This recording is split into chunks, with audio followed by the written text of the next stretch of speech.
So good morning, good afternoon, everybody. We've got a global audience as before with this amazing event today, and I wanted to welcome you all to another block of incredible broadcasts. My name is Jesse. I'm with Exploring by the Seat of Your Pants, one of the organizations behind this incredible event today, all organized by the awesome team at the Nature for All Network. For those who are unfamiliar with Nature for All, it is a connection, a network of some of the world's greatest environmental storytelling and conservation organizations working towards a future where more great work is done together to both protect the planet and share the knowledge gained from all around the world with partners who can use it to make a positive difference. Now, Nature for All brings together all sorts of events every year, but this is the most special thing that they have ever done. Over the last 2 weeks, we have been in the midst of the Nature for All Global Love Fest. This has been this blitz of programs from storytelling festivals, art campaigns, and so much more to really bring the magic and wonder of the natural world and the people working to protect it into your homes. I really encourage you to check out the Love Fest site. There's so much on the go. Now, to wrap up the festival, we wanted to do the biggest and most amazing event we've ever done as a network before, and that is the My Nature Love Story event.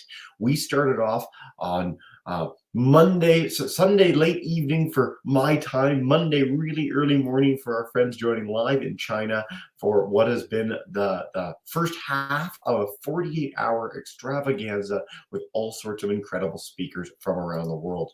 We have been joined by speakers in India, Australia, China, Chile, Cape Verde, South Africa, Mauritius, and so many more nations from around the globe. We've had some incredible hosts, some of the leaders of the Nature for All networks in their respective countries.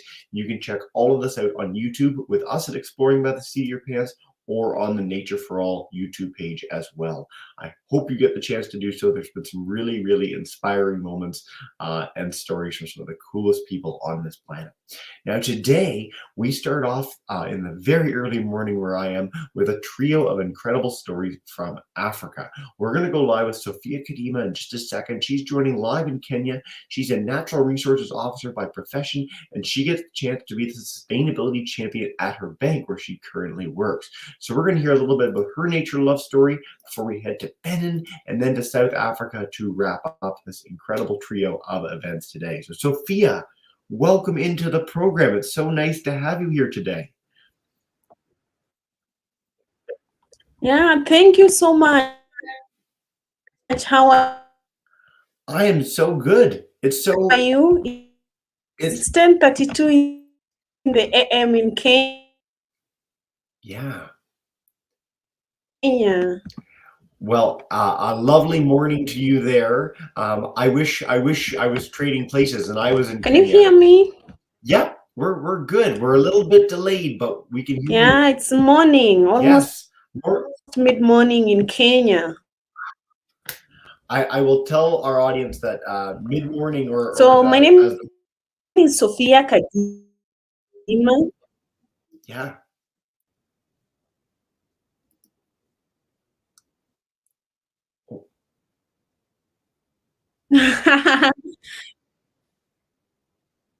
Go ahead, Sophia. Tell us about yourself.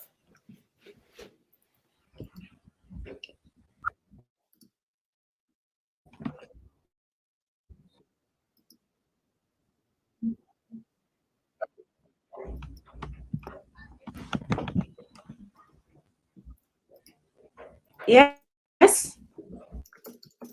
Yeah, I know we're having a bit of a connection difficulty. I just said if you want to tell us about yourself and some of your work, that would be wonderful. Good morning once again.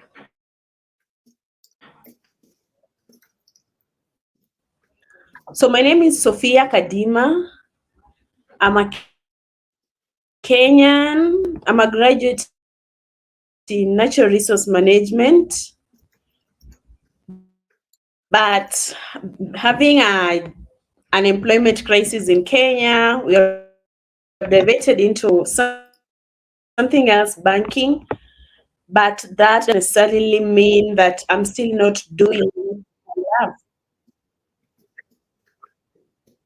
Yeah. Yeah, so currently I'm into tree planting activities. We are doing that along Nairobi River, that is somewhere along Kilimani.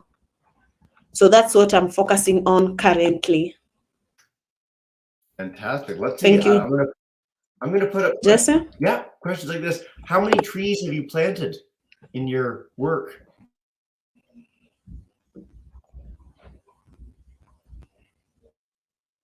Hey, Jesse. Hi. I'm sorry the connection's giving us trouble. I just wanted to ask how many trees you planted in the work that you do. So we intend to continue with the tree planting along that place because we have been given a very big piece of land that we intend to put trees on it. Yeah. Yeah. And then one of the questions we've been asking all our speakers is if you have a favorite place in nature. Is there a place that you go personally that you really enjoy? Can you tell us a little bit about what that might be?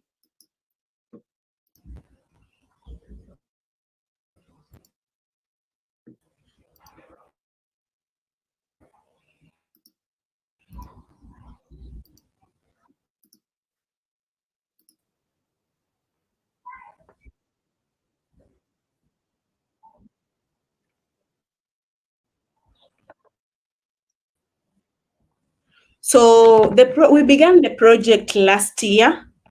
So as at last year, we had done 300. This year we intend to do 500 Nice. and 300.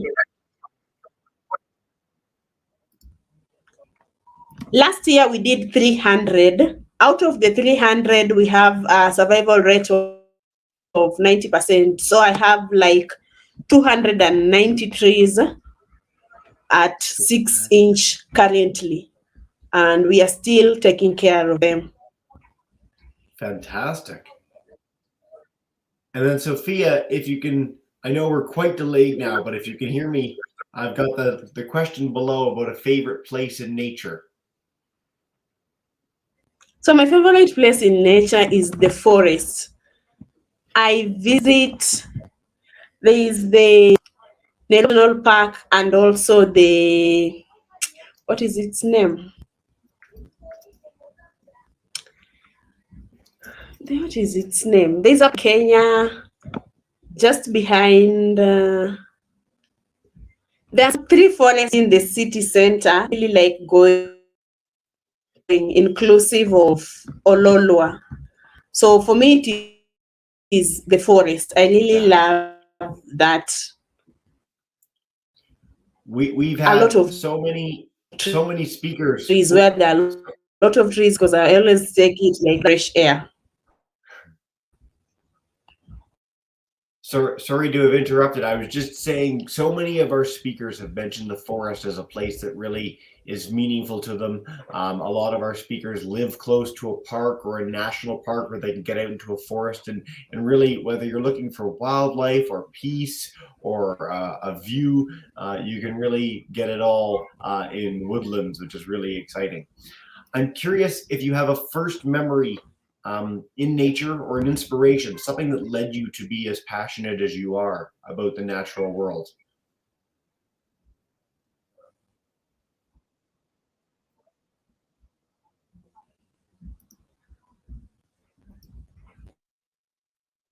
Conservation.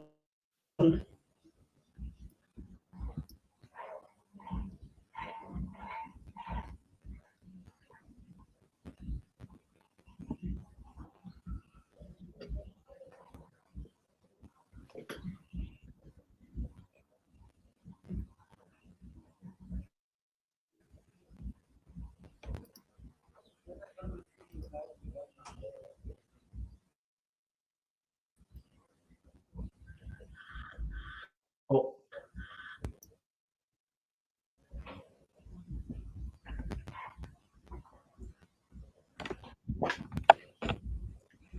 Sophia, we see you now, but we're not hearing you. Unfortunately, the connection's really gone a little iffy. Unfortunately, let's see if we can get you back. I don't know. The perils of trying to broadcast from all over the world. Newfoundland and Kenya not connecting so well right now. Let's see, because we've done so well before we got started. Let's see if we can get Sophia back full out. Well, while we're waiting, I'll just note that on the Love Fest website, if you want to see the bios of all the amazing speakers, including Sophia, you can check that out there. Oh, entirely gone for a sec. You can check out the Love Fest bios, all the speakers past and the hours to come. I really hope you get that chance, but there's some really special people on the go. Sophia, if you want to type to me in the chat at all, we can take some questions that way and see if we can get things going. Because I'd certainly love to keep the interview going if we can. The continent is what made me do the work, because I felt like I need to do whatever he's doing so that I get to see. Why does he always say the thing is very No, entirely gone. Oh no, well, we've lost Sophia. I'm really sorry we got underway and things went sideways a little bit. Well, while we're waiting, I will tell a little bit about my nature story and some of the things that our organization gets the chance to do. I grew up in Toronto. About as far removed from Sophia and Kenya as we can. So again, I really do encourage you, check out the Love Fest if you want to see more about her story. We're going to hope for the best that our next two speakers in this block get to go ahead. I grew up in Toronto, in the west end of Canada's largest city. I grew up feeling surrounded by nature, even if I wasn't necessarily, and this is a theme that we keep coming back to throughout these broadcasts, is that wherever you happen to grow up, whether it's in Kenya, in the East African belt of some of the most beautiful places in the world, if you're in Australia, if you're in India, if you're in Toronto or New York, there's so much wildlife around you. So I always felt surrounded by wildlife. I still remember distinctly going into my backyard as a 10-year-old boy, exploring with a magnifying glass and finding 72 species in my backyard. So that was a really enriching and exciting experience. And now I get the chance, as I said, to work with Exploring by the Seat of Your Pants. So it's a two-person organization where we do programs every single day with scientists and conservationists around the globe, getting to help share their stories. It's been such a thrill getting to help pull together this festival of programs and share so many stories with people in a new way. So I will share a little bit more. We do have Sophia back if her connection wants to work. Fingers crossed. Sophia, how's the connection going? I'm okay. I don't know why I lost you guys. Can you hear me? I can hear you now. Yes, we before your connection completely died, your whole last couple of questions, we only heard every 10th word, so it got really bad, unfortunately. So I'm sorry to make you repeat yourself, but I'd love to go back to some of the questions that we were talking about. So I had asked this one about if you have a first memory or inspiration in nature that led you to this work, and I'd love to hear your answer.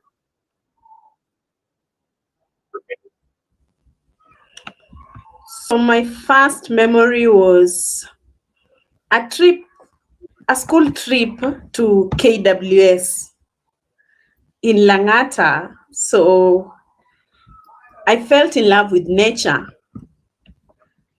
So I felt like I need to do more so that I get in contact with these people and get to know what makes them to work in such a situation.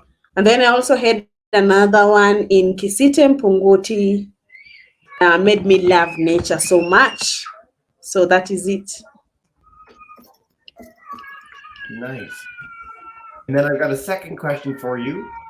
Are you optimistic about the future for nature? We've been sharing this question since we had Sophia on from Conservation Optimism. They do great work in the UK and abroad, and she asked a lot of our speakers this, and I really love hearing people's answers. Yes, I am. Yeah. I Is am. there I'm very much optimistic. I am, based on the efforts that environmentalists and conservationists are putting towards nature. So I believe in the long run, this is something that we are all going to start enjoying the future. If not the fruits, if not us, then guys who are coming after us will get to see the efforts that we did towards nature. fantastic? I'm curious if there's anyone or any group that really inspires you to do what you do. We've had so many amazing people on where they're sharing stories, and you see how it impacts the interviewer or how it impacts communities nearby. Is there anyone that you draw inspiration from when you're doing this work, when you're planting trees, when you're getting to change these lives? Yes, I'm inspired by my uncle. He's called Dr. George Mulama Yeah. Wamkoya. Yeah. What does he do that's so inspiring? Tell me more. He's, he at one point was an advisor of COMESA, and I also just enjoyed his speeches that used to revolve around the climate action. So I felt that since he's doing that for the broader African region, why can't I now, as an individual, focus in Kenya as my motherland? So that's what is drawing me into this field. Fantastic. I'm curious, tell us about so many of our speakers have had such a connection to a place, a country, a region, sometimes even a forest. I'd love for our audience that has never been to Kenya to tell us about your motherland, to tell us about the place that you live and that you love so much. What's so exciting? About Kenya, Yeah, the tourism is the tourism aspect. That is something that not every country is blessed to have. And then just the various agricultural activities that happen. You get to find that in Kenya, each community has its own particular crop that they cherish so much. So by you visiting one community to another, you get to learn something new. For example, in Western Kenya, where I come from, we are more into maize farming. When you go to the central Kenya, they are into peas. So you will want to learn that what is this that they are doing that we are not doing, and can I try to plant this in our place? What will be the impact? So it is yeah. more of a country that has a lot of lessons to learn, and also just enjoying the beautiful sceneries that we have at the coast, and also our culture dynamics. So it is something that you need to visit and try to learn and also sample our foods. Sophia, I'm coming. I'm getting on the first plane. I would love to come back to East Africa. It's Welcome. Welcome. my favorite place in the world. Uh, so I'm curious. I know before we started the program live today, you shared with me a bit of a presentation talking about some of that farming. Would you like to share some of the pictures of the farming and the communities there? Yeah. Perfect. Where I live now, by the way, there's not much farming. We're in Newfoundland, so we're on a rock in the middle of the chilly North Atlantic. We catch fish, but there's not many places to farm here, unfortunately.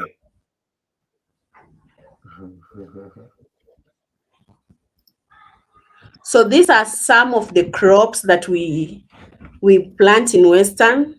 So we have maize, we have sorghum, and a bit of some legumes.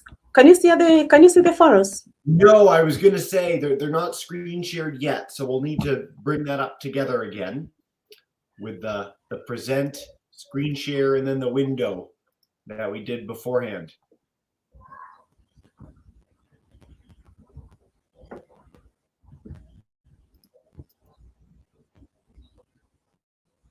Let's see.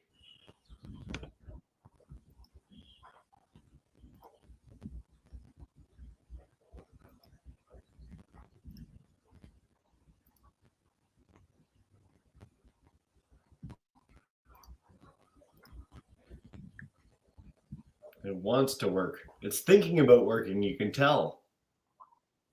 On my side, it has loaded. I don't know why. Well, it needs to be, it's loaded, but we're not seeing it because we need to screen share still. You'll need to press those three buttons. I'm sorry, Sophia, that it's giving trouble. But yeah, present on the bottom, and then share screen, and then window. Okay, let me just start it. Yeah.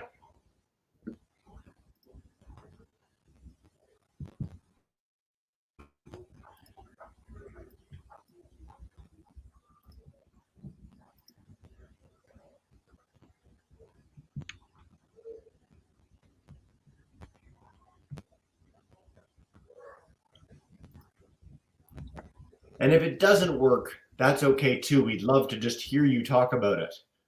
We've got about 6 minutes to go together.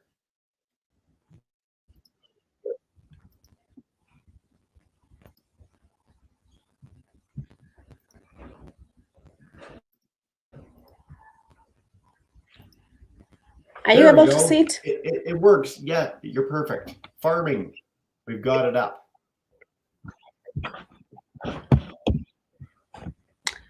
Yeah, so Western Kenya is made up of 5 counties. That is Trans Nzoia, Bungoma, Kakamega, Vihiga, and Busia.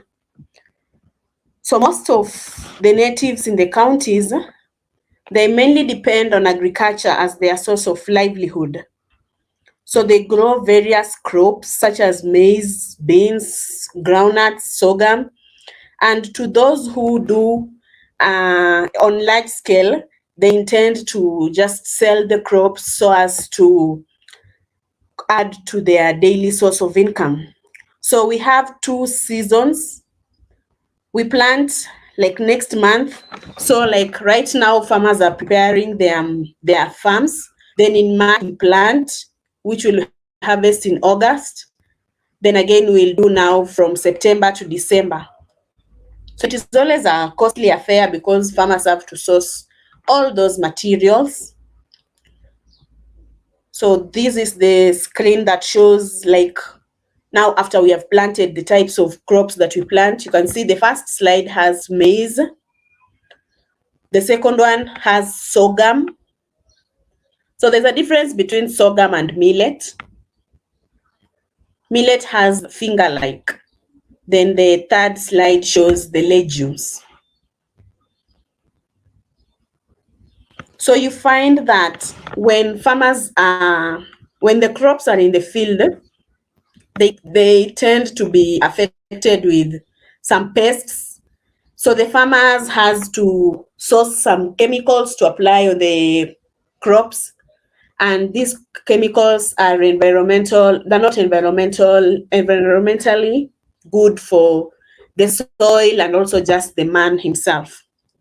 After harvesting, the same thing happens. The farmer has to put the grains, has to treat. So again, he has to source another chemicals which tend to contribute to the greenhouse gases, which further lead to the global warming, and entirely we have the climate change issue coming up.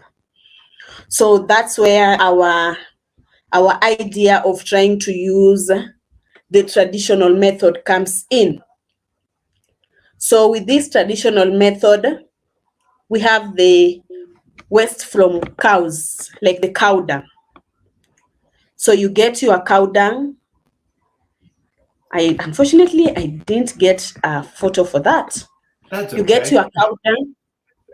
Then once you dry your cow dung, and normally it begins immediately after you have shelled your maize, so you are drying. So you are drying at the same time you are collecting your cow dung. So after you have collected your cow dung, it's already dry, you burn it, then you sieve. So that dust that you get after sieving is what you sprinkle on your maize while on the sun. Like once the maize is already dry, ready for storage, you sprinkle in the dust, and then you store your maize just like other people, how they store their maize. So it is a cheaper method because coming from a place where a lot of people are doing large scale farming, sourcing the pesticides is a bit costly because you get one that suits one bag is almost 200 shillings. And then assuming you get like 10 bags, it is a bit costly because most of our people they depend heavily on agriculture. So they have to sell their crops, get that money is when they buy the pesticides. And like the cow dung, it is readily available, so they don't need to incur any costs. So you repeat the cycle just like you do for the herbicides. After the pesticides, after 4 months or 5 months, you air again the maize out. You again apply the dust on it. So the disadvantage of the dust, as much as it has its own pros, for those on large scale, you will need to source a lot of dung so that you fit your maize. And like for the pesticides where you'll just walk into a shop and say, I want 10 packets and get it instantly, this one, it tests on your patience. You have to wait for it to dry for you to proceed with the entire period. And then also you can get, our weather patterns keep on fluctuating. So the day that you need this cow dung to dry is the day that there is no sun. So that is also going to hold you back because there's no sun.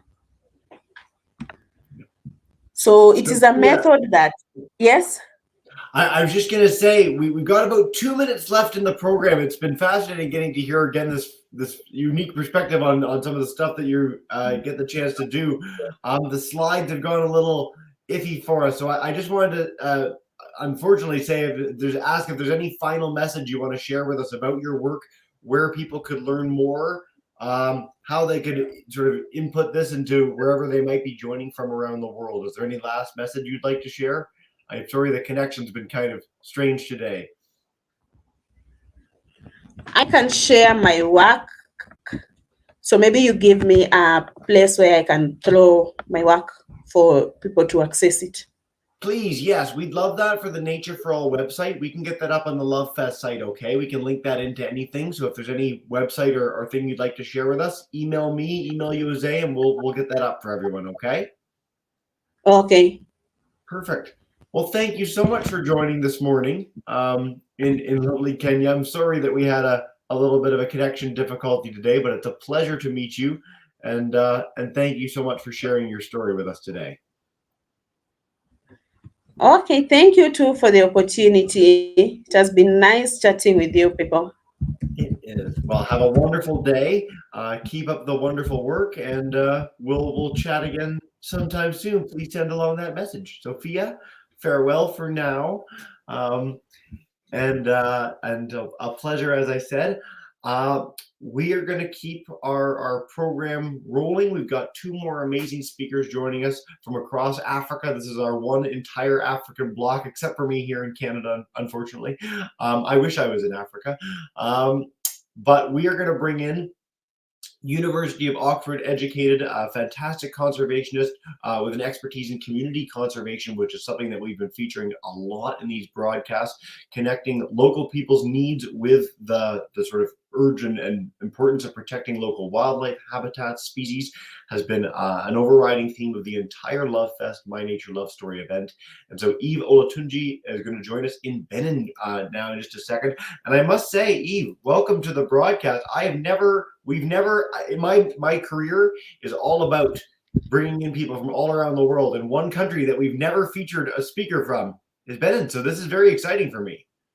Yeah, so good morning, everyone, and good morning, Jess. So I'm also very happy and glad to actually put Benin on the map out there. Just like you said, it's a very small country. So yeah, I'm very happy to put my country on the map. Well, I'm so curious. So growing up, were you in a city? Were you in the countryside? Tell us a little bit about where you live. Yeah, so I'm currently living in Cotonou, which is the main city of Benin.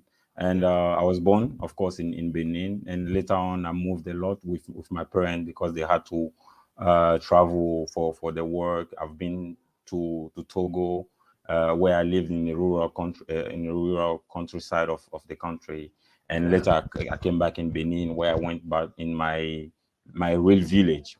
It was not the place where I was born, but I went there to continue my study, and now I'm back in Cotonou, where I'm currently working with colleagues to protect, biodiversity in the coastal side and also in rural side if we need to go to the field.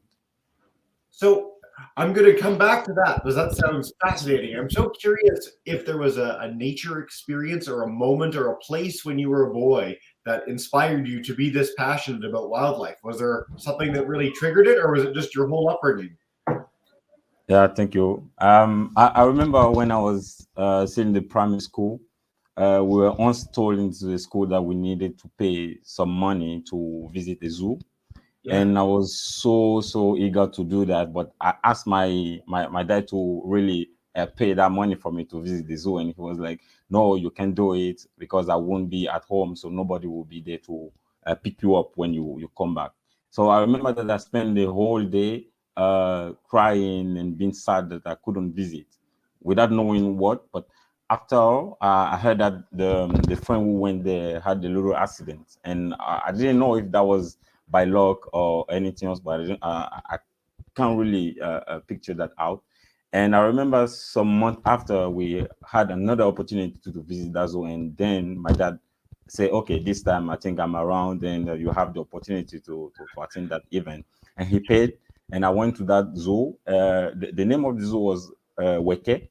Unfortunately, the zoo is closed now. Nobody to take care of it, and the animal was suffering. I think the best thing was to really shut it down and move the animal somewhere in the wild, or also give it to people who can take care of it. So I visited that zoo that day, and I saw for the first time monkeys jumping, freely, of course, and I saw lions in cage, of course, and I saw some crocodiles in some very nice places, very beautiful experiences. And since then, that image just sank into my subconscious, and I've been since then passionate about animals, observing birds naturally, without knowing that I was actually doing something really wonderful.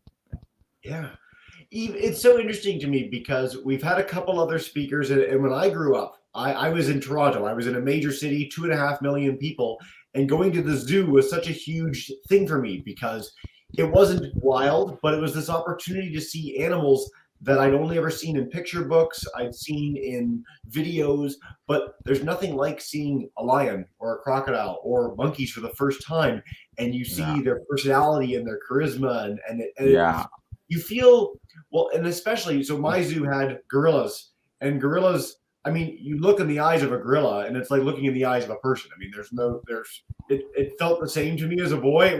This is such a profoundly intelligent, amazing animal on this animal. planet. Yeah, yeah, And yeah. so I really know that feeling. I really know that feeling. And you really think about what that animal will be thinking, right? Just sitting yeah. down, especially gorilla or chimpanzees, they will be sitting down there looking at you, using their hands to do something. And I will be asking myself, what is he thinking about?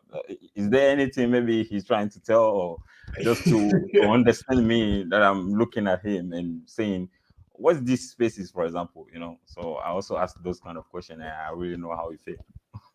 So you're a boy now. You've gone to the zoo. It's been really inspiring. You want to conserve wildlife. Is there a specific creature or region, or just broadly speaking, you're young and you want to save the planet, and you end up at Oxford? How does that happen? Or were you just like the best student in the world?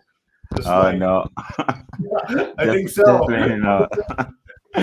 So I've always been passionate about conserving nature, but not in the local scale, at a local scale. Of course, we have a lot of things to do still in Benin, but I think conservation is mainly about bringing people from all over the world and really learning from the different experiences. I've always been passionate about seeing what people are doing outside, especially young people, right? And I've been passionate about many people that I've been meeting in the way, and trying to see how they are making those things possible, how I can reach out to those people, right, and learn from the network, and also get involved in the network, and apply what I've been learning from them in Benin, but also internationally, like organizing events. I've been to the IUCN Congress in Marseille, where we organize some event with the Yes Network, where we try to bring young people at the event together to really think about what science means for them into conservation, and how, I mean, with what they're doing, they can try to contribute to conservation in the regions, in the country. So I think, apart from being really interested in Benin, I'm really interested into what's going on outside there internationally. I've been really passionate about that, and I'm also part of the World Commission on Protected Areas, and this is something that is very dear to my heart, and I think I'm really keen to do that and continue doing that. And about how I ended up in at Oxford. Now, of course, I'm not the smartest guy in the world, but I just gave it a go, saying, okay, so this is about conservation, right? And what I really love about Oxford is that they are very inclusive, and they really show that this course is not only for smart people, it's not only for people from the Western countries, it's for people from developing countries, right? And we want people who have experience in conservation, first-hand experience in conservation. And then with my little age, I was like, oh, am I sure that I have that experience? And then when I look back into what I've achieved and people I've worked with, I think, yeah, of course I can do it. And I just give it a go, and they say, yeah, your application was successful, and you can be part of this course. That's how I ended up at Oxford. So you're such a energetic guy. You're such an enthusiastic guy, and I'm curious because as I don't think quite as young as you, but as a younger person, there's a lot of you grow up and you hear about all these challenges facing the world, whether it's climate change, habitat loss, biodiversity, plastics. I mean, we all know the list. So how do you stay so optimistic? Is it just something internal in you? Is it hearing these other stories? Is it getting to collaborate with people around the world? Like, why are you so? You seem so hopeful, which is great. Yeah, the least we can do for now is being optimistic about the situation, isn't it? We can just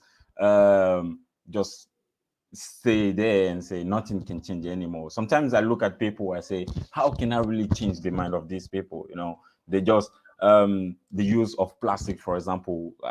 I see that it's not only about people not caring about nature, but they don't really know that information. And when I think about how can we reach out to as much people as possible so we can change people's behavior, those things really make me sometimes, less optimistic, pessimist. But at the same time, when I go out there, at different conferences, or when I collaborate with young people outside of my country, internationally at conferences, I see a lot of young people, with the energy, trying to say, oh, we can do this, we can do this. If can you really help in doing this? And when I know it's just about conserving nature and about conserving, our beautiful planets, I'm always optimistic about that, saying that, yeah, something will change, and if it doesn't change in our lifetime, I mean, something will definitely change in the future generation. And now what I also see is that different sectors are also aligning with biodiversity conservation. The finance sector, the fashion sector, and political willing, all I think all together line up to conserve biodiversity, which is great, right? And also really make me optimistic and not thinking that what I'm doing is just hopeless. I think it's really interesting. Having grown up, I think a lot of people thought my generation was going to be the one that would lead the charge and change the world, and we did okay. We were fine. But like kids these days, like 18-year-olds and under, like they know all the science. They tell their parents. They inspire their communities. They march in groups of 500,000 kids, and they've led to this change in such a profound way. Where again, now we lose things. We're going to lose some species. Some habitats are under threat. If you watch the news, it's still dark to hear these big things. But like the tide has shifted. Like when I was a kid, the tide was on one side, and it was, oh, maybe that's happening, and we don't really want to do anything about it. Now it's we recognize the problem. We're working towards solutions. We're together in this. And that's, you know, the speed of that actually is really, really fast. And that gives me such hope to see, you know, how on board people came around the world to take action when it really was necessary. Definitely, So, ah, definitely. so I'm curious, as someone who gets for what it's worth, by the way, I'm a jaded conservationist at this point. I get to hear from a lot of people that are really passionate and enthusiastic. You really Yeah. inspire me. You're a really interesting guy to listen to. Uh, I'm curious, when you go to Marseille, when you go to these places, is there a place or a person or an organization that really inspires you that you see and you go, I'd love to bring that here, or I'd love to be that way? Yeah, yeah. So many organizations out there doing great work. You know, when I went to the COP 15, for example, in Montreal, I saw many organizations like the um, the WCS, Yeah, the VVF. You know, during the report, and also we met the secretary of IBES. You know, yeah, and I got to learn more about what IBES is doing now to really involve young scientists into the next agenda.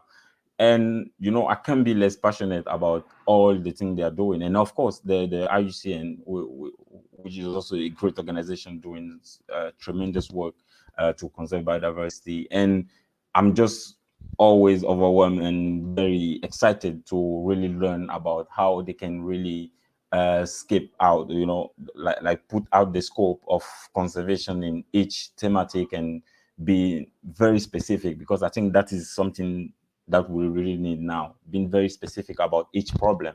You know, yeah. we can just talk about conservation as a broad problem if we do not think about how people are getting the livelihood, how people having access to good education, good you know, good health care.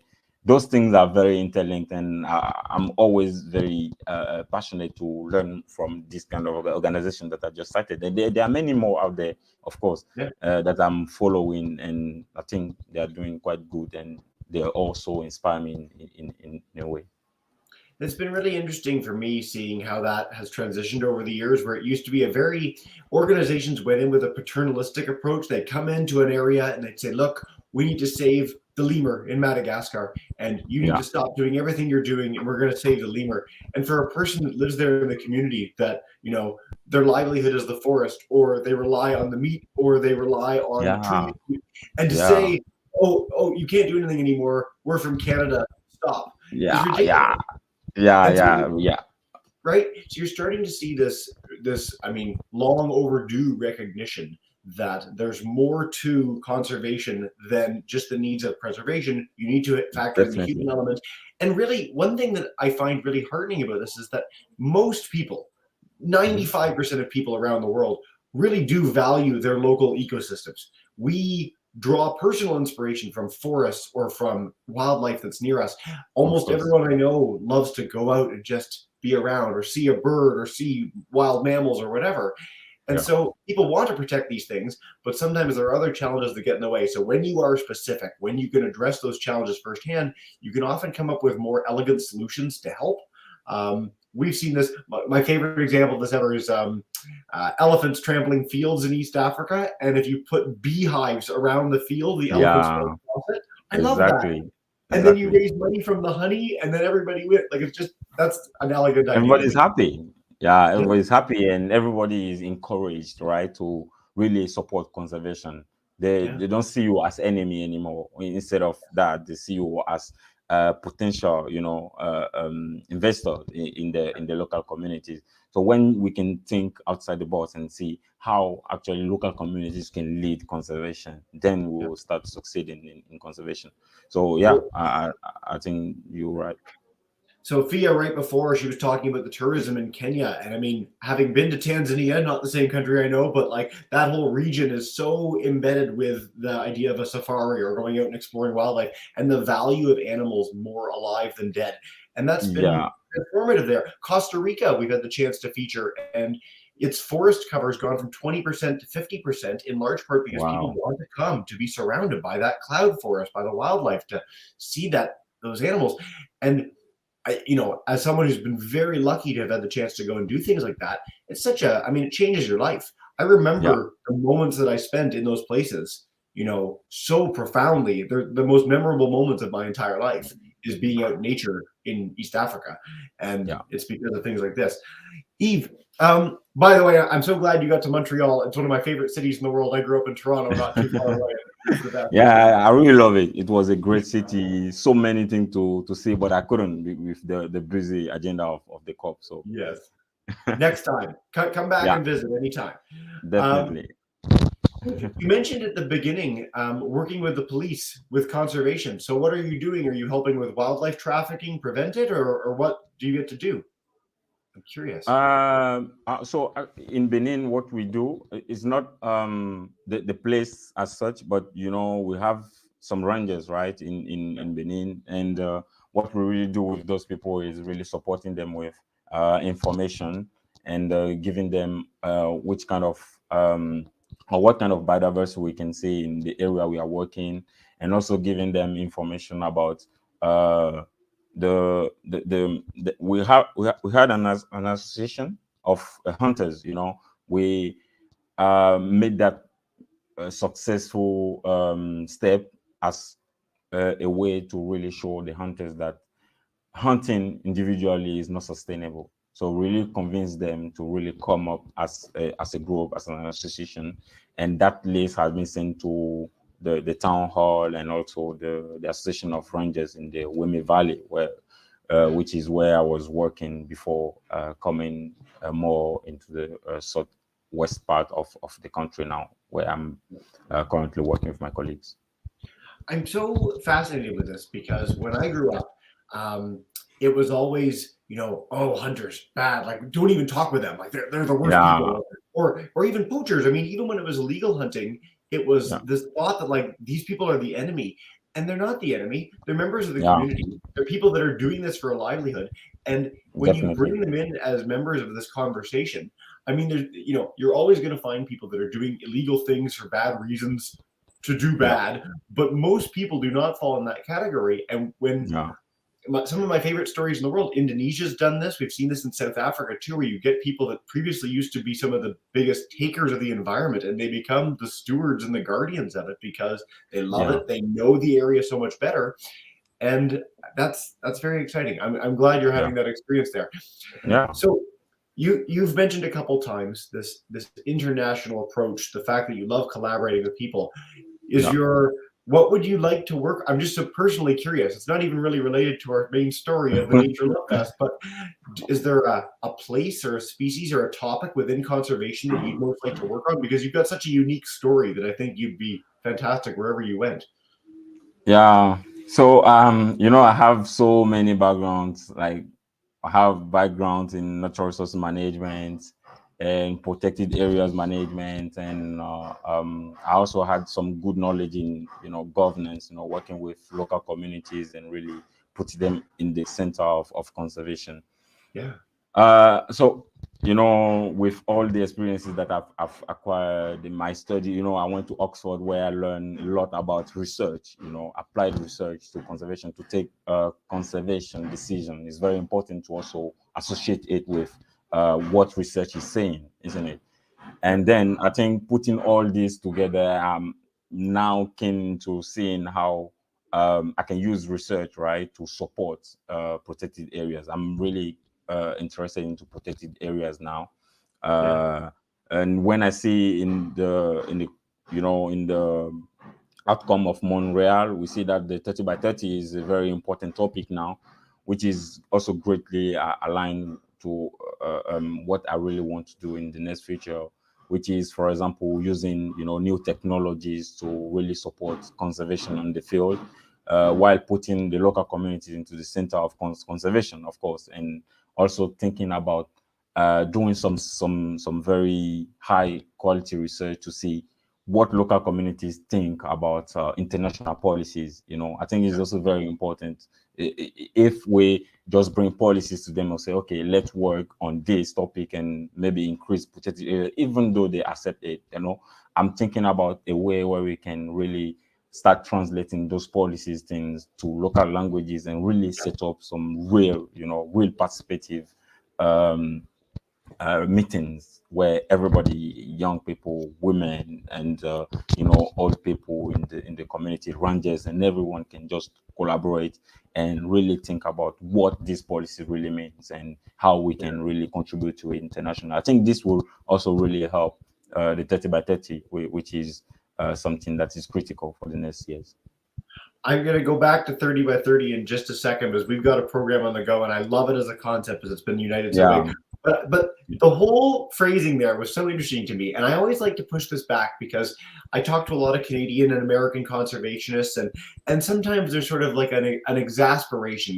They're like, you know, this idea has been proven and we take it to a place and there's pushback. And I always like to flip it and say, if people came from Ghana or Benin or Ukraine or New Zealand and came to the United States and said, look, this is what we've done. It's the best. And you should do it. And why aren't you doing it? You're so silly. Stop it. Do it. Even if it were adopted, even if the Americans were like, oh, okay, you're right. There would still be this sort of like, well, it wasn't our idea. We were told what to do. These people thought they were better. Like it's fascinating to see this develop, and we're going to find a way. I'm going to follow up with you after this broadcast. I'm so keen to see how you go with this in the years to come. I'm so excited to see what happens with it because it's social research, it's conservation research, it's all blended together. It's very exciting. You mentioned, so 30 by 30, just as a fun thing that we're doing. It's been so nice to see that governments, non-governmental organizations more have started taking this up as a mantle, and it's something that I think really is achievable, and we're starting to see some real big action on it. We're doing as an organization, we do broadcasts with programs with kids, getting scientists and explorers to them. We've got an art contest on the go where kids get to draw what they want the future to look like by 2030, and we've had 600 submissions so far from kids around the globe of what they want this future to look like. And most of them are Ukrainian kids. Like a Ukrainian school district found out about this. And some of them are in the war zone where kids are like, this is what we want the future to look like. And it's so amazing to see that idea of 30 by 30 is so powerful that it's getting kids to like stop what they're doing to think about a brighter and greener future. I think that's our sign that the good guys have won, right? When that's the case, people take it. Well, so in Benin, where you are, what is the conservation status? Like how much of the land has been protected so far? Are you close to 30 by 30? Is that going to take a lot of that research? And what research are you doing when you're there? Okay, so from my recent information, we are still, when I look into the Aichi targets, we didn't reach that target, as many countries, of course. And when I see now with the COP15, outcomes, I think something that is very important is to really support the different countries in really helping, the focal points. Sometimes the focal points, especially in developing countries, are overwhelmed with these tools. These tools can be really overwhelming when we think about the CITES, the CMS, the CBD. The focal points sometimes in developing countries don't have the help that they need to really implement these things into the country, and sometimes it's not that inclusive. When we also try to reach out to those people, we've been talking about this with some fellow young people during the COP15. We don't really get what we want, like really know what they need and see how we can help.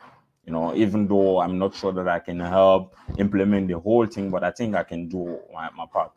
So in terms of conservation in Benin, I think a lot still need to be done because the rivers, for example, are polluted with toxic products. A lot of people using pesticides in the agricultural land, and especially in the Wime Valley where we have the biggest river in the country. And this is a problem because all those things just get sink into the river, and we fish and they sell those products into the general market, in the local market, and also in the big market, which is Dantokwa here in Cotonou. And all those things are some problems that I think are not really aligned with the 30 by 30. We want to protect, but we also say about that protection that what counts and who counts. It's not only about designing big area and say, okay, here I think we have done the conservation, but also what is going inside these areas, what is being moved out from these areas. We need to know how those areas are controlled and how pesticides are being stopped, pollution are being stopped to get into these areas. So I think a lot still need to be done, but of course, we can be very hopeful, about the future. In Benin, for example, we haven't had any formal marine protected areas, which is something that I find as a great opportunity for me to do. We need to really have a formal marine protected areas, and I'm also looking into a way to maybe take some courses on snorkeling. Why not, and start that, and maybe train some young guys, because I think that can be something cool to do in the next future. I like how you talk about these grand plans and ideas like, oh yes, well of course I'm going to do that next. Such an ambitious guy. I love this program. Yves, and by the way, you're one of the only conservationists I've ever heard in my life in 7 years of this who said, well, you can't just like say that there's an area and it's conserved and walk away. A lot of people still feel that way. You do, like there's more work than just naming it as such. And, we did a story recently with a gentleman in Cameroon who, that's the same sort of idea, is that the rivers become polluted with effluent, it's become polluted with plastic, and so they've turned it into a community hub to clean the river and also recycle the plastic and get the people of the whole region involved in it. And so it sort of links all this great stuff together, where I like the One Health approach, where you start viewing ecosystem health as so essential to human health that, when we hurt the environment, we're hurting ourselves ultimately, has been something that you've seen sort of grow in the last few years. And I think it's really, it impacts people. It affects people to think, oh, if the river or the ocean or the forest is bad, I will suffer from that, not just wildlife. Because for some people, it requires that little extra step. So it's, we could talk all day. We've got 2.5 minutes, and so I'll be professional for a minute and say, is there any last message you'd like to wrap up with before we finish the interview? A way people could find out more about your work, a way that people could get inspired and learn more about your country.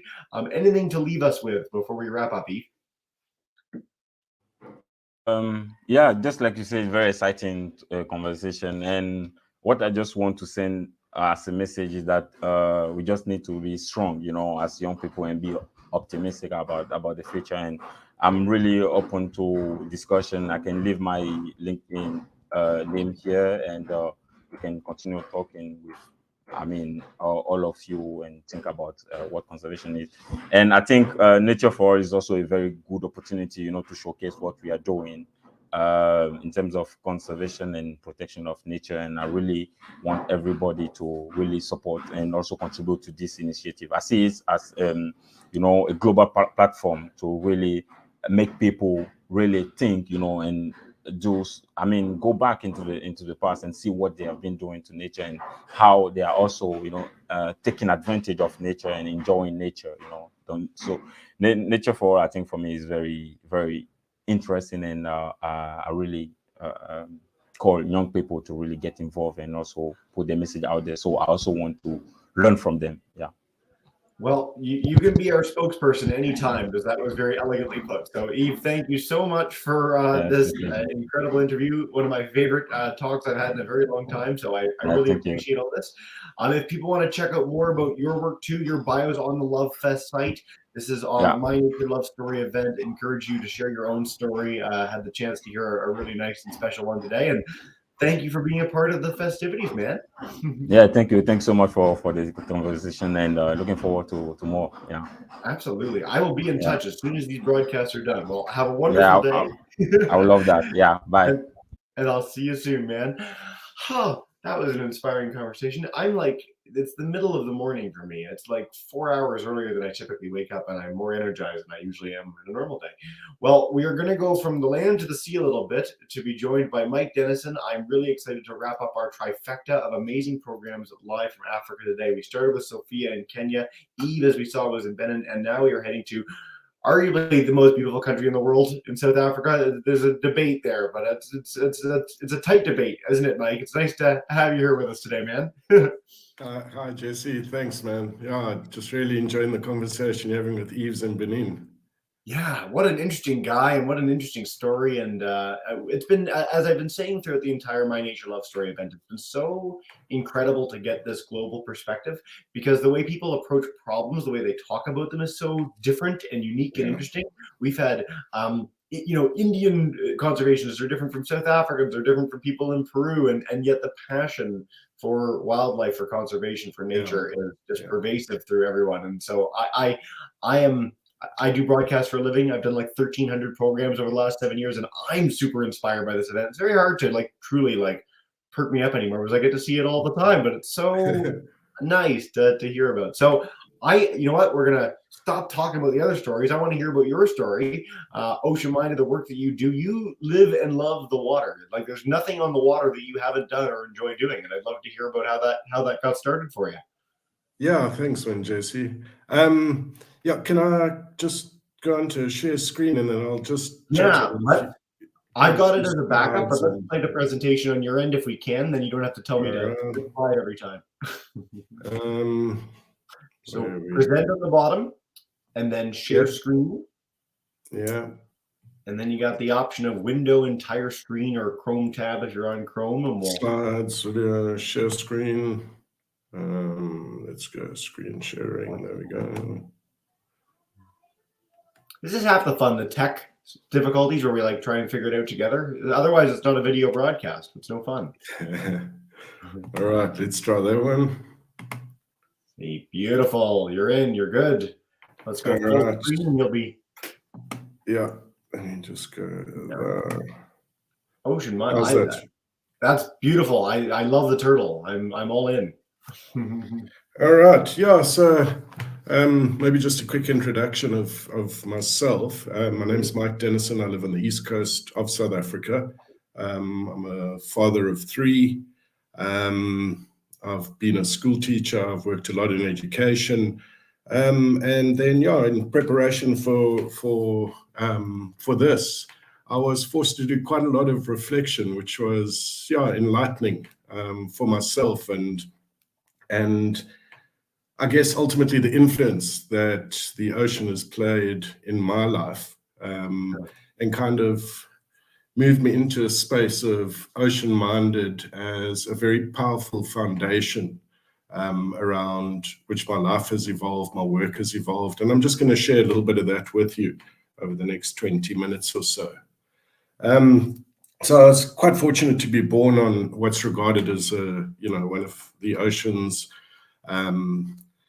most powerful superhighways. It's a very, very fast-flowing Agulhas current from the north to the south. Where I was born is a little place called East London, a coastal city, and I now live in an even smaller coastal village called conserve.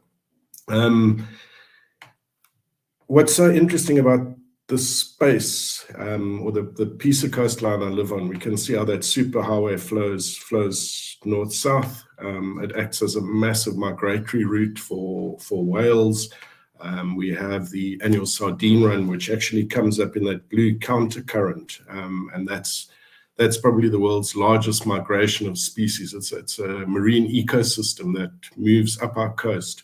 And growing up in that, I had I guess maybe not a fascination in the beginning, just a huge excitement around the ocean. It was very much my playground of calling from a kid. I started at about 6 or 7 years old as what we used to call nippers, kind of junior lifesaver.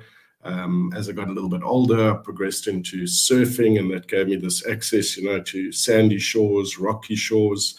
When I got a bit older, I got my first opportunities to look under the ocean properly, through snorkeling, scuba diving, and it was just it's a lifetime journey of fascination that there's just more and more and more and more in this big blue space. More recently, I've got to experience the ocean in a whole different way through sailing, where it's that kind of big ocean, terror, beauty, tranquility.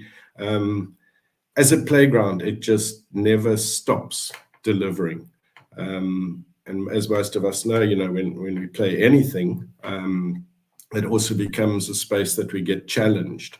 So emotionally, I've been challenged by the ocean. Physically, I've been very, very challenged by the ocean. I go so far as to say spiritually, it's made me really think about spirituality in different ways, and how I connected a spiritual level, I guess, with myself. I'm not sure what else I connect with spiritually, but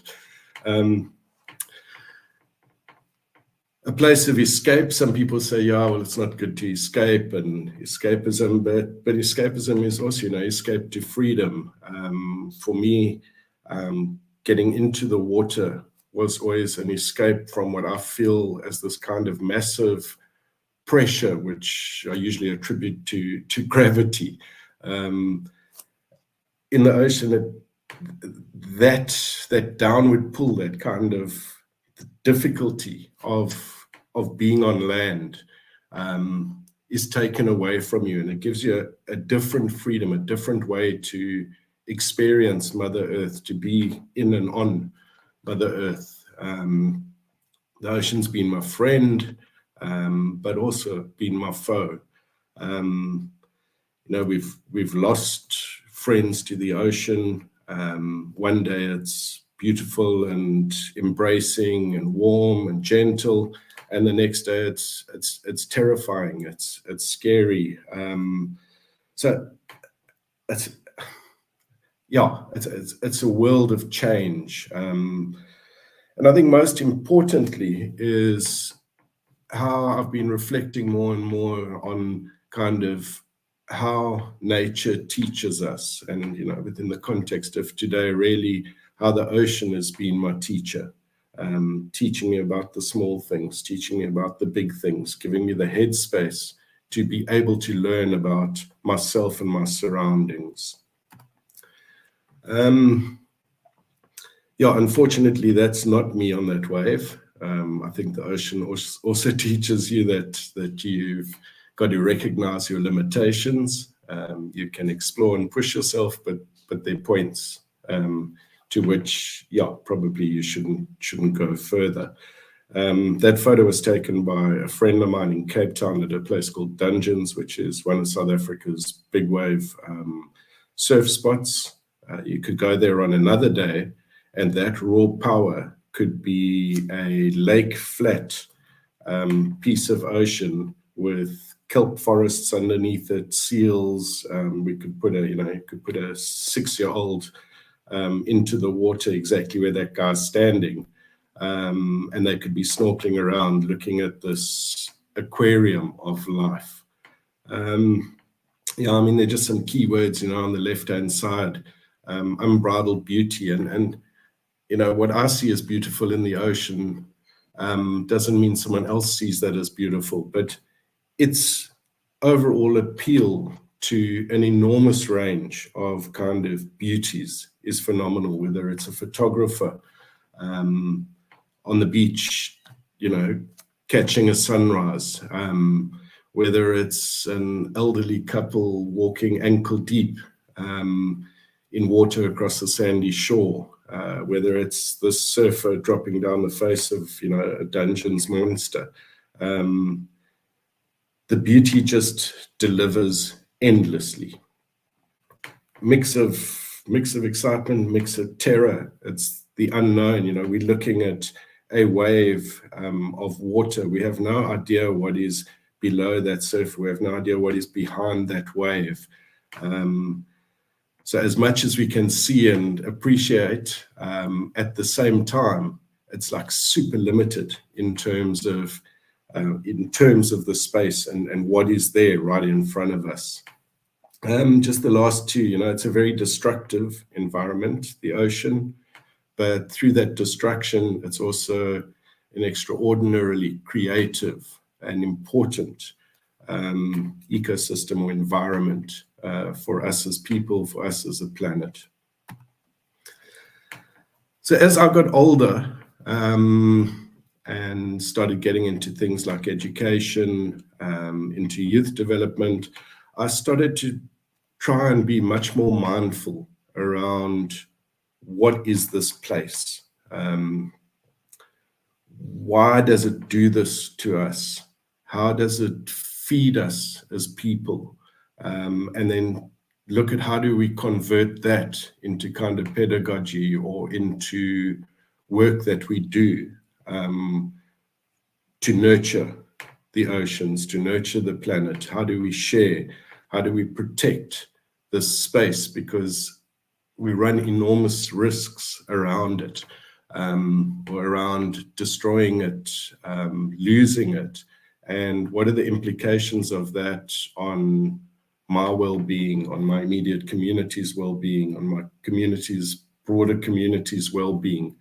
And I started to look at, okay, how do I become more conscious of integrating the power of the ocean? How do I become more conscious of an ocean-minded approach to social, economic, other well-being?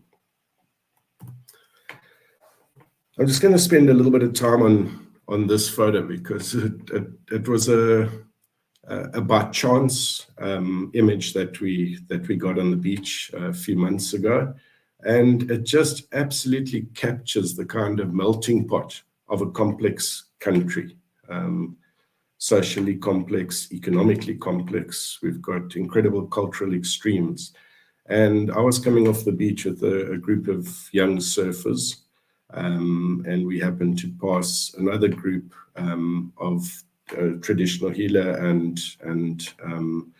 a group of people that he was walking with, and we got chatting, and let's take a photo because this really does represent so many different people and things. And I'm just going to chat very briefly to a couple of those people. So if we start on the far right at the back with the red cap, we've got Lulama. Now, I met Lulama about 12 years ago. He was 14 years old. He was a substance abuser. Just a really tough little individual. We got him down to the beach one Saturday, put him in the water. He stood up on his first attempt on a surfboard, and Lulama came off the beach and he never went back to substance abuse. He's now grown into an incredible young man. He really is an ambassador for the environment. He's an ambassador for the ocean. He's a qualified lifeguard and more recently qualified with his international surf instructor certificate, and he's busy building his own business as a professional surfing instructor. In front of Lulama, you've got two little kids. Interestingly enough, those are their adopted kids, and they're both completely fluent in English, Spanish, and isiXhosa. On the right, we've got Telani. She's a typical Afrikaans woman who's dedicated her life to teaching youth to surf. If I bring you forward in the picture, we've got Bulelani, who's in the center in the front. Bulelani never went to school. He started surfing. He became very, very water competent. He's also become a qualified lifeguard. He's now been through all his diving courses and is training towards being a commercial diver. So he's working kind of semi-professionally as a commercial diver. In the back center with the straw hat on, Awonke, I met, he was 6 years old. He spent 4 years coming to the beach every time we went to the beach, just to remind me that when he turns 10, he would start surfing. And about a year and a half later, he lost his dad to AIDS. And he found huge refuge in this beach community that kind of connected with nature. Then to the left of Awonke, we've got a very different group of people who also find equal importance and value in the marine and coastal environment. It's a traditional healer. I don't know his name, but he had come down on the beach for an initiation ceremony with that young woman just to his left, who had been called to enter into the world of traditional healing, traditional healers. and that some of her family behind her who had come down to support her. So yeah, I mean, I stare at this picture a lot because it just blows me away at our connectedness to our marine and coastal environments across just about every possible socio-economic, cultural component, and therefore it can act as a kind of a unifier, a way that we just see and appreciate people very differently. So the other amazing thing about, and it's probably not just the ocean, but when we really do connect with something in nature and we start to find other like-minded, ocean-minded individuals, you know, those some of the most powerful friendships or bonds or relationships of care start to emerge. And I just want to spotlight Nokopumla Pakamile. She's in the center of the main photograph and in the circle. So Pumla is another extraordinary woman. She's a mother. She opens her house as a carer. She can have up to 10, 12, 14 kids using her house as a safe house. She's a founder of this particular surf school, the Unstressed Surf School. She's a school teacher and champions programs such as the FEE, the Foundation for Environmental Education, International Eco Schools programs. And yeah, I think just give her credit. And I know there are many women like her around the world who are extraordinary influencers through using nature and the environment to change the world of children that they engage with. So a bit more recent, well, not that much more recent, I guess the last 15 or so years, I've been working with an organization called WESA. It stands for the Wildlife and Environment Society of South Africa. It's a very old NGO. We're just approaching our 100th birthday. And kind of dedicated to this notion of people caring for the earth. So through education, through advocacy work, and through actions, we try to build an environment whereby people let nature connect with them, and in so doing, we can then go forward to address some of the many challenges that we face. And I'll just, you know, there's sort of two images. The one in South Africa that is a very hot topic at the moment is the way that we are opening our offshore economic zone to oil and gas exploration and exploitation of fossil fuels. And there's a lot of, you know, debate around the subsequent risks. So I'm finding quite a bit of my work going into that space. Affecting our oceans at a global scale is obviously the plastic pollution. And the list, I mean, I think all of us on here know it's a very long list of things that we need to start becoming more mindful of, taking more action against. As WESA, we've got two kind of focal marine coastal programs. The one is that we're the implementing organization for the Blue Flag Beaches, which is a FEE program. And then the second program that I've been very involved with for a number of years now in building is what's called the WESA Green Coast. And both programs revolve around this notion of collective responsibility. While Blue Flag is a kind of partnership typically with local municipalities to drive more environmentally aware, more conservation orientated beach conservation, beach management. The Green Coast program is quite heavily situated in partnerships with civil society. So how do we mobilize and bring into the space where civil society shoulders more responsibility for how it acts, how we manage our marine and coastal environments, how we educate each other around the quite a small footprint. Typically, Green Coast works around, where a community's immediate interest area is. And it could be an estuary, it could be a cultural richness within that coastal space. It could be linked to the biodiversity of that area. And then just, kind of ending off maybe before we can go into a slightly broader chat. And I think Jacques Cousteau really does sum it up with quite a famous quote of his. The sea, once it casts its spell, holds one in its net of wonder forever. And I think that's what I'm driven by, is how do I be part of bringing that spell to other people? Because I think once the spell is there, the wonder is forever. Mike, that was one of the more beautiful, 20 minutes of spoken word poetry presentations I've ever seen in 1,300 broadcasts in 7 years. So thank you for that. The picture, sorry, but you're telling the story of everyone in the picture, and it just gets more and more outlandish and unlikely that many amazing people and stories could be in one photograph together. Yeah.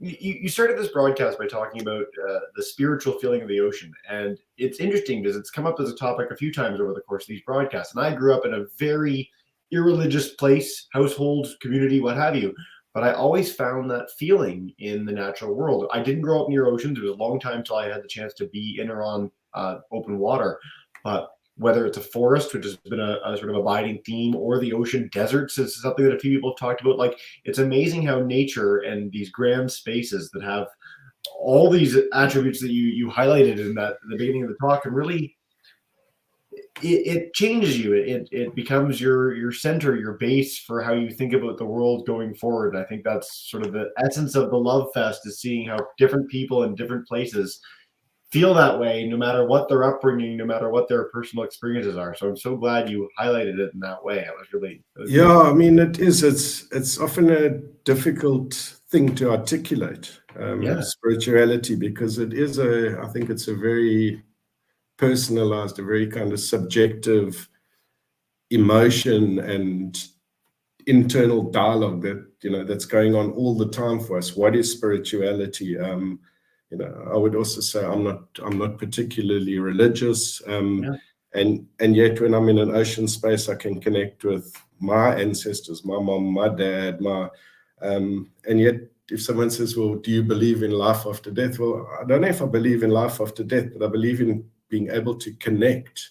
And there's certain environments that stimulate or heighten the opportunities for those kinds of connections, and there are other environments, that can be quite counterproductive in terms of having those experiences. I mean, that's one of the things I really dig about this idea of the Love Fest. It is just like a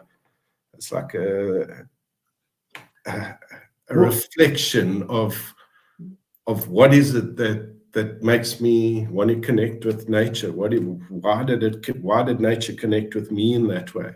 It's very clever. I really like it.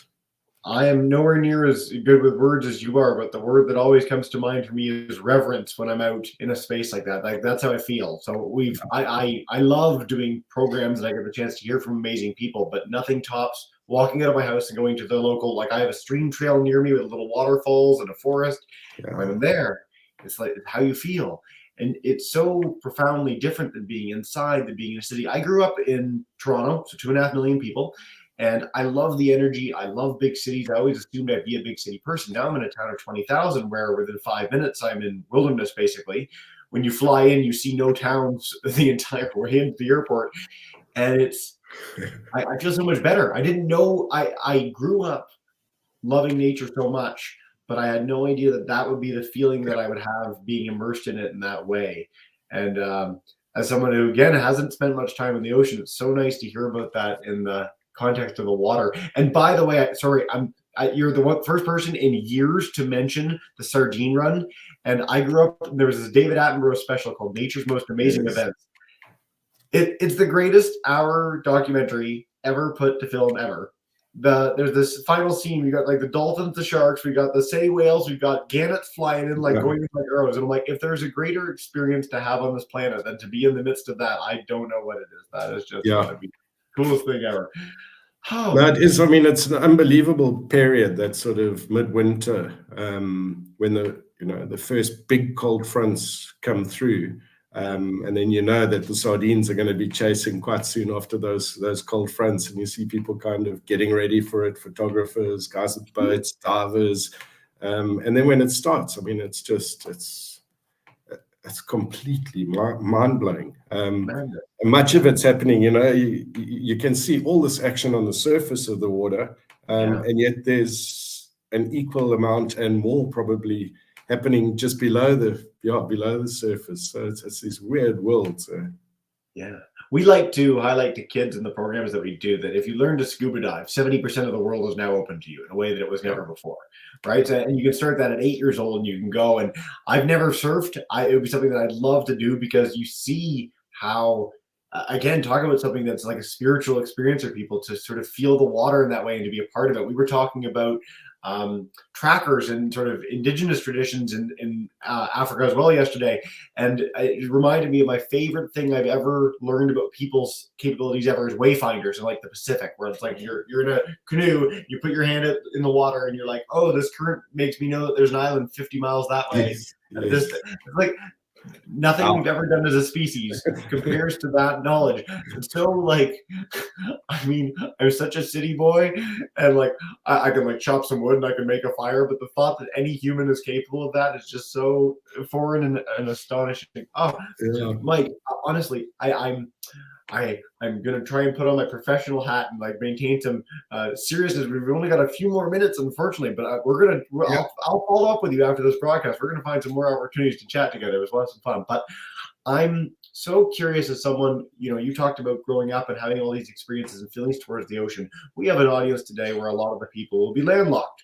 I got people I know in Saskatchewan that are about 2,000 kilometers from the nearest body of water, and so, for people that haven't had that experience, how is there something that you'd encourage people to do, a way that you'd encourage them to sort of ease into the process of getting connected with the water, or not ease in, maybe just jump in headlong? I don't know. What would be your advice for people looking to do that? I mean, I'd probably go with the kind of just jump in headlong. With a life raft, if you haven't been, or like trackers, you haven't been in before, maybe. But try and make some time to get it high on the bucket list to go somewhere special. And I mean special in terms of there's so many different kinds of oceans as well. Your subtropics and Zanzibar versus your cold water of Cape Town. Find a place that excites you in terms of the ocean. Get it up the bucket list, and when you can, get to the ocean and just absolutely kind of binge on it. Go on a boat, swim, surf. Even if you just do all those things once in the space of a week, it will change you. It will leave powerful memories. It will leave sensations in your body that I think will probably last a lifetime. So just kind of go. You're right. I remember so vividly all these, like my first moments of that. I remember my first scuba diving moment. I remember the first time I went out sort of open swimming in a lake and I was free to do so. I was a 10-year-old child, and Toronto's got these beaches with concrete barriers that are about 200 feet off the shore. And so I go swimming out, and I was really keen on my breath holding ability. So I went down to about 10 feet and I'm swimming along, and all of a sudden this great white shark-sized object comes out from around one of the barriers right towards me, and I'm like, I'm in a lake in Toronto. Like this is not happening. What is it? It was a group of small fish, like minnows, that had like gathered together in a school. Like shark-sized. I was like, whoa! But like, I can recall that like so vividly, and that's the thing with something like the ocean or something like these large bodies of water, is that you never know what your experience is going to be. And if it's middling one day, great, go back.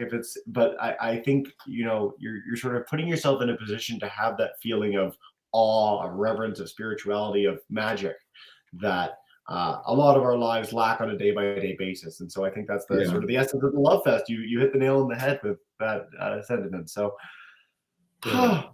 Mike, thank you so much for joining us today, for being a part of this, for wrapping up our trifecta of amazing African programs today. I'm inspired. I'm going to hop on the next plane and come visit. I think it's like I look at your community. You're welcome. Lovely spot.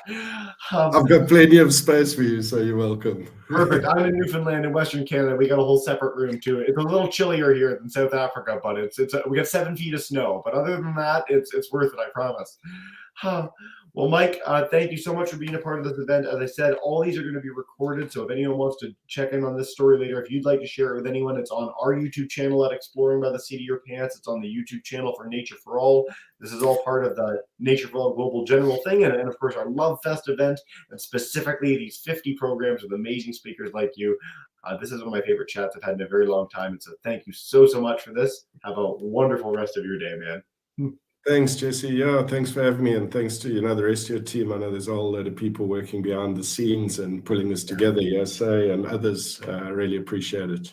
Fantastic. Well, keep up the great work. Looking forward to talking soon, and we'll wrap up there. I'll put you back in the background. I'll end our broadcast there. We are going live again in just a few hours. Thank you so much for listening, everyone. Talk to you all soon. Bye, guys.